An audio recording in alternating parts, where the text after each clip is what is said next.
ஒரு செயலை மனதளவில் மீண்டும் மீண்டும் நினைத்துப் பார்ப்பதன் மூலம் மென்டல் ரிஹர்சல் அந்த யதார்த்தத்தை நாம் முன்பே அனுபவித்து விட்டதாக நம் மூளையை நம்ப வைக்க முடியும்.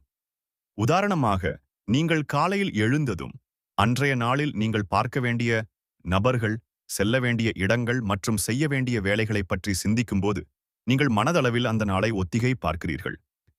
இந்த மன ஒத்திகையுடன் துன்பம் அல்லது விரக்தி போன்ற ஒரு தீவிரமான உணர்வை நீங்கள் சேர்க்கும்போது எதிர்காலம் ஏற்கனவே நடந்து முடிந்துவிட்டது போல உங்கள் மூளையும் உடலும் பழக்கப்படுத்தப்படுகின்றன. நீங்கள் தொடர்ந்து ஒரு உள் அனுபவத்தை மன எண்ணம் உருவாக்கும்போது அது ஒரு வெளி அனுபவத்தைப் போலவே உண்மையானதாகிறது. காலப்போக்கில் இது உங்கள் மூளையையும் உடலையும் மாற்றும். நீங்கள் காலையில் உங்கள் நாளை பற்றி சிந்திக்கத் தொடங்கும்போது நரம்பியல், உயிரியல், இரசாயன மற்றும் மரபணு ரீதியாக உங்கள் உடல் அந்த நாள் ஏற்கனவே உங்களுக்கு நடந்துவிட்டது போல செயல்படத் தொடங்குகிறது. நீங்கள் அன்றைய செயல்களைச் செய்யத் தொடங்கும் போது உங்கள் உடல் இயல்பாகவே உங்கள் நனவான அல்லது ஆழ்மன நோக்கங்களுக்கு ஏற்ப செயல்படுகிறது.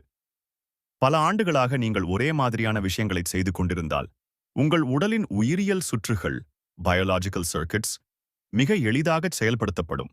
இதன் மூலம் உங்கள் மனதைக் கொண்டு உங்கள் உடலை தயார்படுத்துவதோடு மட்டுமல்லாமல் அதே உடல் பழக்க வழக்கங்களை மீண்டும் உருவாக்கி அந்த அனுபவங்களை உங்கள் மூளையிலும் உடலிலும் மேலும் வலுப்படுத்துகிறீர்கள்.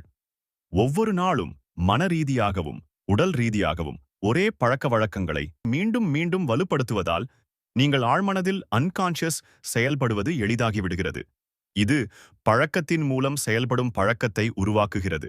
முன்பு மரபணுக்கள்தான் நோயை உருவாக்குகின்றன என்றும் நாம் நமது டிஎன்ஏவின் கட்டுப்பாட்டில் இருக்கிறோம் என்றும் நம்பப்பட்டது. உதாரணமாக, ஒருவரின் குடும்பத்தில் பலருக்கு இதய நோய் இருந்தால் அவருக்கும் இதய நோய் வருவதற்கான வாய்ப்புகள் அதிகம் என்று கருதப்பட்டது. ஆனால் இப்போது எபிஜெனடிக்ஸ் என்ற அறிவியலின் மூலம் மரபணு நோயை உருவாக்குவதில்லை. மாறாக சுற்றுச்சூழல்தான் மரபணுவை நோயை உருவாக்கும்படி நிரல்படுத்துகிறது.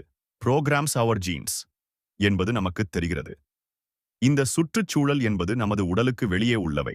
உதாரணமாக சிகரெட் புகை அல்லது பூச்சிக்கொல்லிகள் மட்டுமல்ல, நமது உடலுக்குள் இருக்கும் உள் சூழலும் ஆகும்.